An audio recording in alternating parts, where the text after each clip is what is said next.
Kailangan lang talaga natin malaman if they're going to move as a unit. The same as Flash PH na question din dahil nga with their new roster, like this an overhaul na may dalawa pang import. So, paano makaka-apekto yun sa dynamics nila?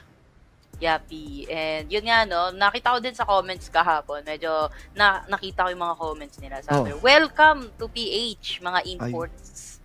Diba? I think it's about time na din na magkaroon ng mga imports nga dito sa Pilipinas. Kasi why not, diba? The more na makakuha tayo din ng imports, is the more knowledge na ma-share nila. Kasi bawat region naman, may kanya-kanyang may kanya-kanyang meta, may kanya-kanyang strats na ginagawa dito.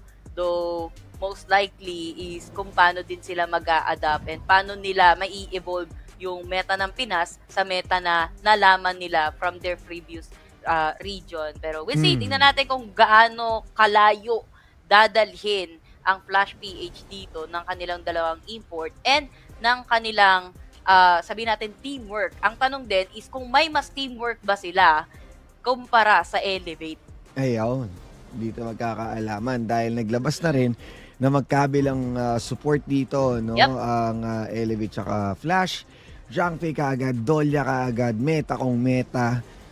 And even the Yuhuan, dininay nila dito para lang hindi ma-double trouble ng unending sorrow. Kumbaga sa first game, kadalasan talaga pinipik yung mga meta heroes, no? So, ito yung mga nakikita na natin before. Mga pinagsasawaan kong hero before na, sila na naman. Andito pa rin sila sa first game. Pero pagdating ng second Bossing, game, ikaw na naman. Doon na mababago. Bossing, ikaw na naman. O, ayan, Ogran, ikaw na naman. Ikaw na naman. Boss! Si Boss, Princess hindi ko kasi masabi kung pwede sabihin yun eh. Parang pa pwede kong sabihin yun. Delikado yan, boss! Boss, pogi ka ba? Ayun! Yun na lang. Yun na lang, oo. Ganun na lang, pwede na yan. Boss, ikaw and yun nga, no, kung usapan din lang, boss, Princess Frost ang lumalabas dito. Consistently, no, isa talaga sa hero to watch out. Regardless kung may Dolia or wala, one of the safest pick. Pero dininay nila ang Musashi Munyanyo na nilagay nga dito. Pwede kasing parang i-flex ang pick na isang Ogran. Pwede rin itong mapunta kay Hyde. Pwede mismo kay G6 pero ang laking bagay kasi ng double duel to the death. And pwede ka makafocus ng mga priority target. Nakita natin kay Arise kanina kung paano nga hanapin ang isang Dolia.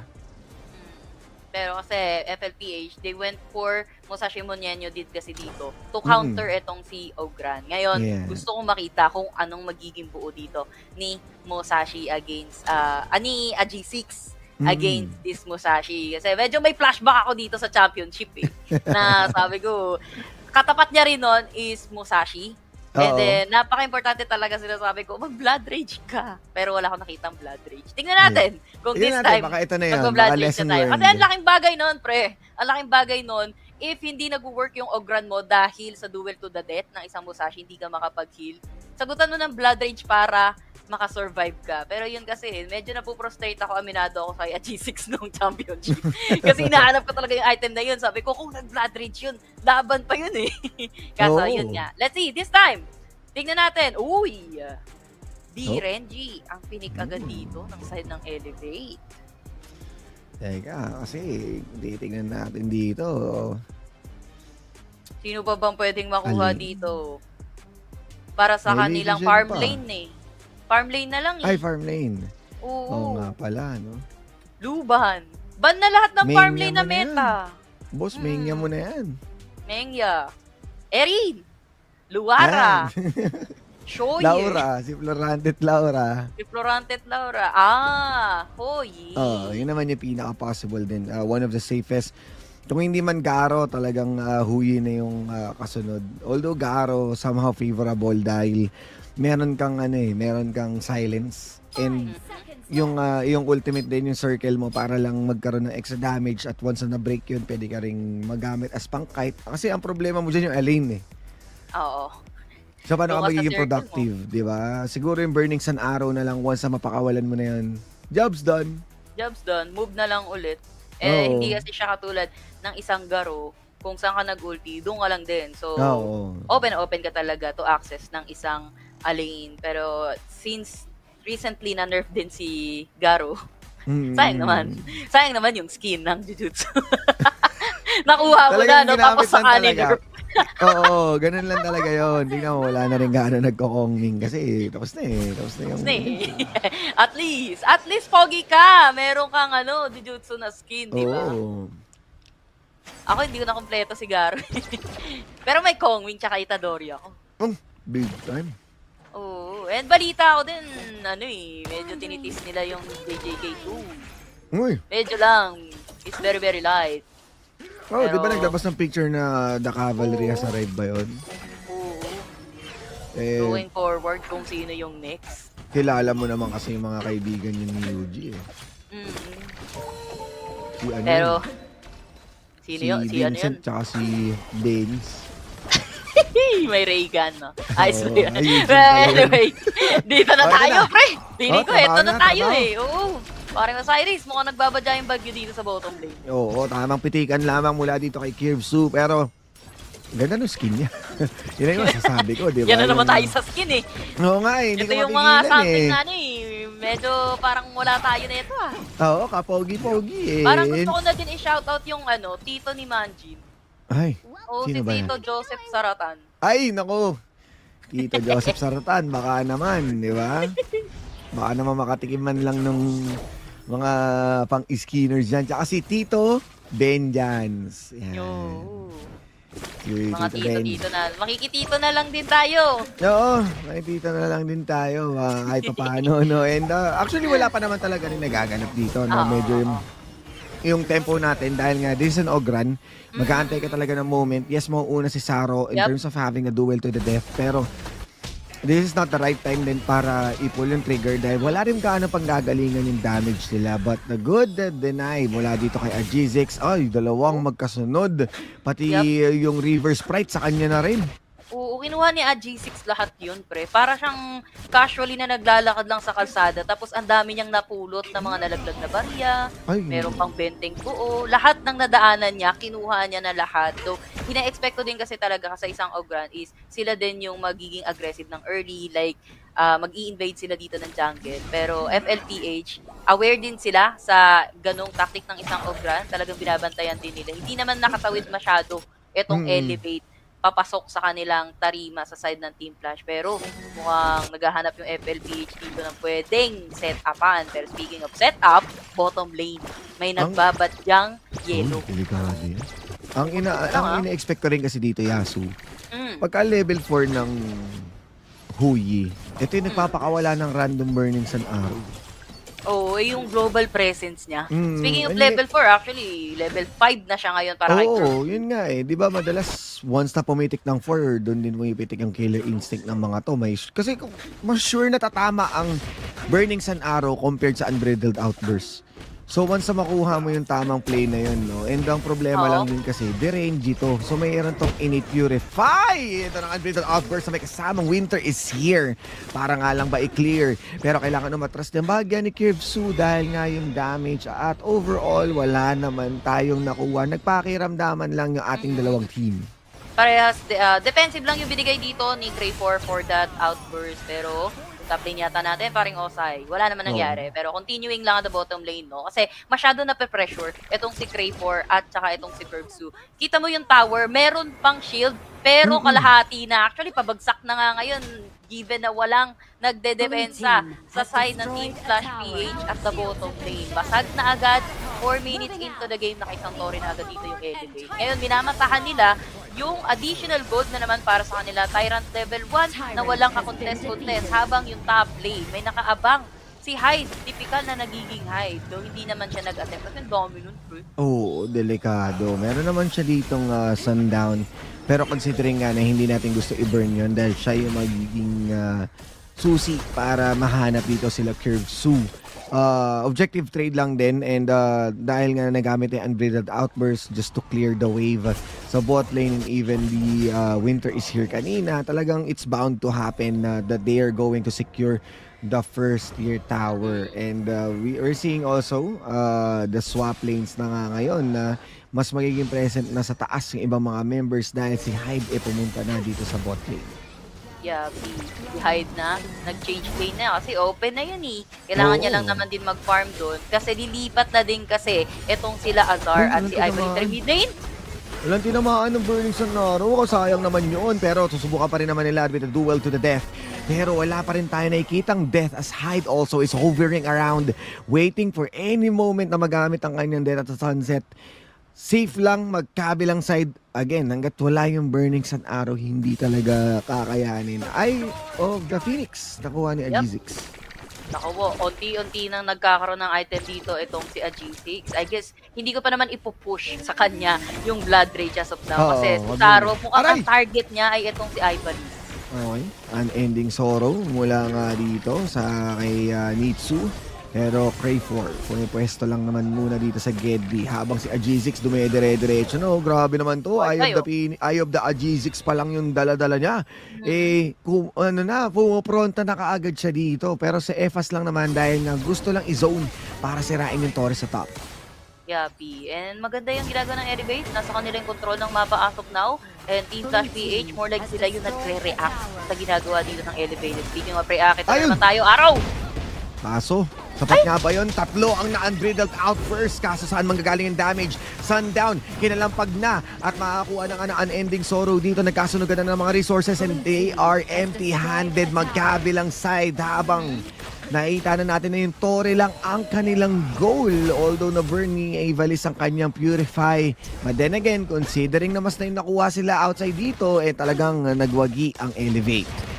Yes, nagwagi yung Elevate doon, paring Osai, kasi ang tagal nang hinintay natin na follow-up coming from Team Flash PH after that Sun Arrow, after that unbridled outburst. Ang tagal nung sumunod na pagpasok dito ni Bridget. I guess mas malayo-layo pa itong si Bridget doon sa may position niya.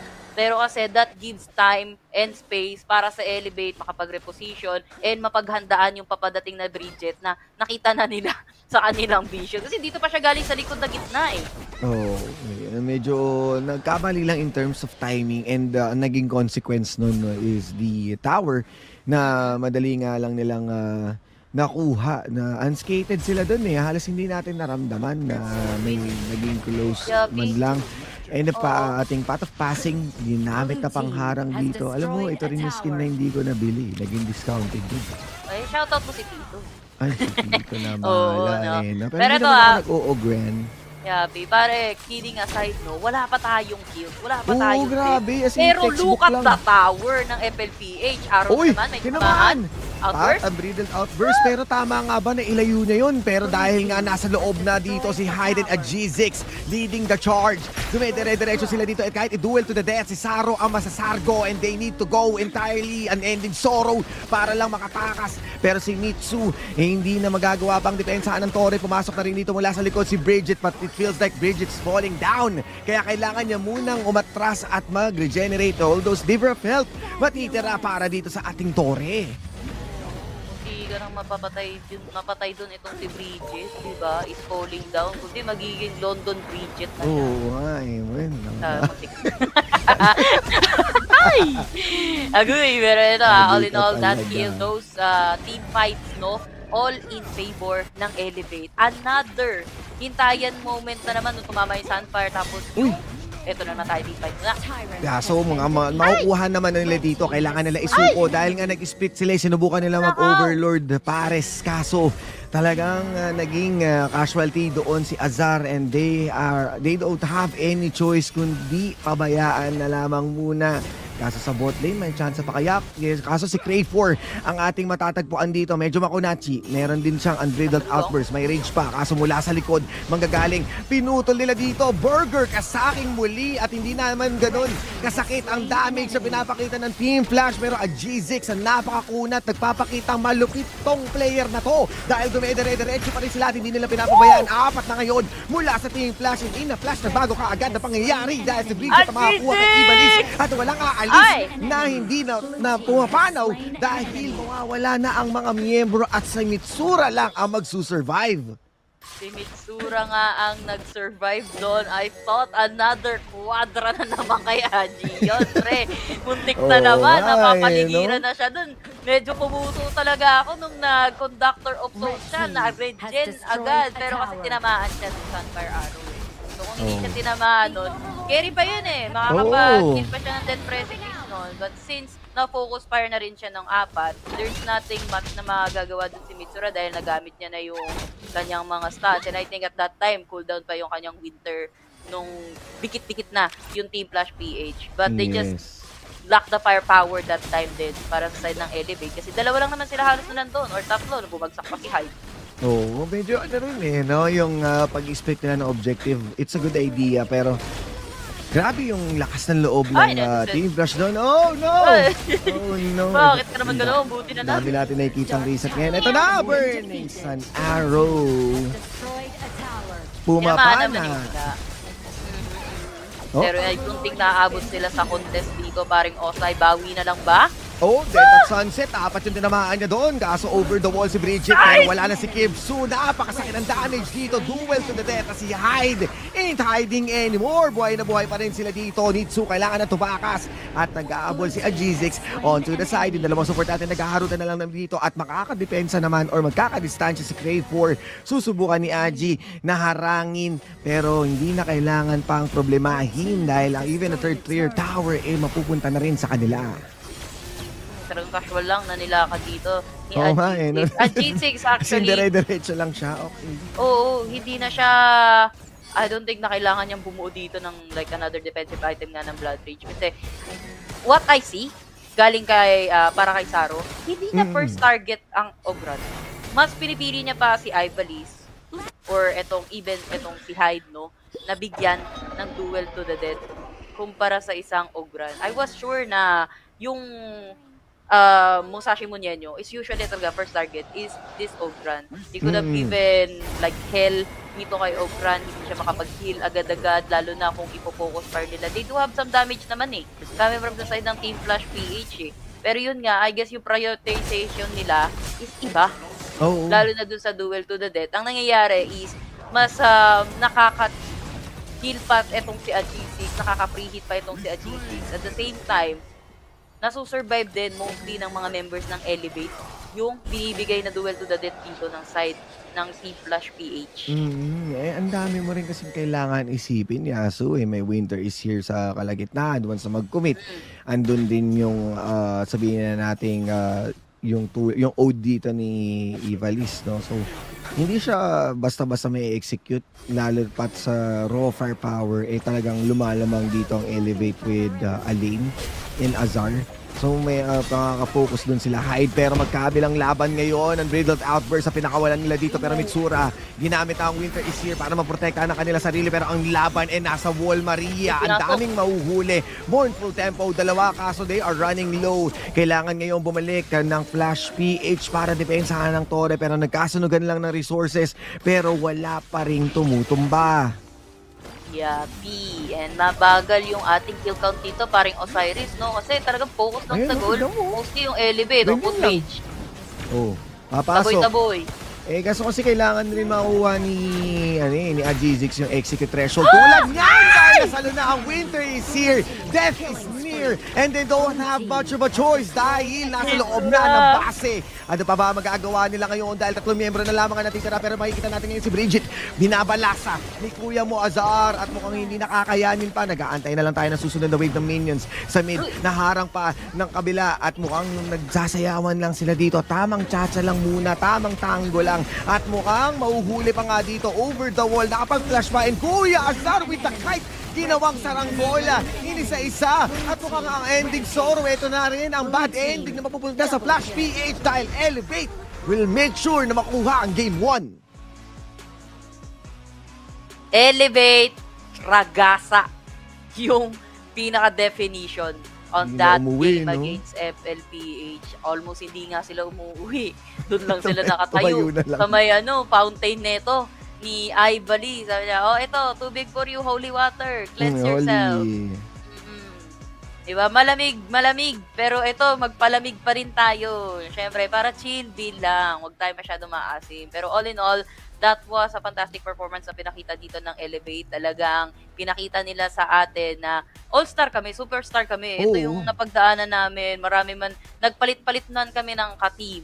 Pero kung sa brasuhan lang talaga, ayun given na magagaling talaga sila dito. And also, a G6 having the time of his life, masasabi ko na uninterrupted yung kanyang farming dito. Aside dun sa isang death niya, no, na nasa bottom lane. Kasi inevitable, tinamaan siya ng arrow, napapaligiran na siya dun ng 4. Sumuko ka na napapaligiran. Kulang sila dun sa numbers So, good thing lang din na si G6 lang yung naging casualty on that team fight. And the rest is nakasurvive naman. But still, Elevate ang nag-elevate on that first game against FLPH. I think some changes talaga ang mangyayari dito sa FLPH. Maganda naman yung mga pana ni Curbsu, sa totoo lang. And maganda din naman yung mga outbursts neto ni Crayfor. But what's lacking is, FLPH, parang bumibilang ako ng 1, 2. Saka lang sila magkakaroon ng follow-up after nung sun arrow neto ni Curbsu, after ng outburst nito ni Crayfor. And alam mo naman na, yes, may crowd control, pwede kang makatulog 2-3 segundo. Pero kasi sayang yung oras na sana na bibigyan mo sila ng damage during those stuns na naibigay sana neto ni Curbsu at ni Crayfor. Yun lang, lacking ng follow-up yung FLPH all throughout the game. Yeah, considering na ang daming pwedeng panggalingan ng stun Yasuo no? Pwedeng mournful tempo, burning sun, unbridled, duel to the death. Alam mo, lahat sila capable Yup. Pero hindi sila naka-pick off. No, halos si G6 lang talaga. May mga burning sun arrow. Pero, yan na sila Inaaurahan sila ni G6 tsaka ni Hyde. Pinafrontahan sila. And, napakahirap din magbigay ng follow-up for the reason nga na merong Princess Frost. So, ang laki ng zone na kinakain nila dito bago sila makapag-re-engage. And at the same time, andiyan si Ivalice meron siyang reset para makapagdalawa silang Winter is Here or even nga dalawang Conductor of Soul kung talagang gusto nila mag-survive si G6 Yeah, totoo naman yun. And G6, muntik pa nga mag-quadra kilo. Hindi binigay, no? Muntik pa. Pero I guess, it's FLPH na, medyo nag-lack on the follow-up nga. No offense sa FLPH, we're just pointing out lang yung medyo nabibitin kami na could be different. Pwede nilang baguhin, pwede nilang i-adjust on the next game. Sa Elevate, wala na tayo masyadong masasabi dyan. They just did what they just did. Parang kumbaga, jobs done na sa kanila yun And yun lang sila casually punishing yung mga ganong mistakes ng kanilang kalaban dito. Sabi nga namin, all-star tong mga to. So, hindi na sa kanila bago yung pag-punish ng mga mistake talaga ng mga kalaban nila. Pero Elevate, kung titingnan natin, ang ganda nga rin talaga ng composition nila dito. Pang panalo, pang meta. Yung composition. Siguro ang isang hindi naging meta lang dito na pick ng side ng Elevate is yung pick ni Azar. Though, safe naman kasi always itong si Azar sa likod. So, pre-hit, taga-pre-hit, and everything. So, meron pa silang, pwede pa silang mag-RD mamaya, pwede pa silang mag-loong mamaya. So, factor rin kasi, Yasuo, 4 dito yung merong hard CC, pero Derenji, may Purify. Oo, cleanse. So, parang dun pa lang, alam mo nang, okay, pwedeng takasan anytime. Pero kung tutuusin mo, isa lang naman yung cleanse neto ni Azar, di ba? No. Anyway, yun nga, Elevate.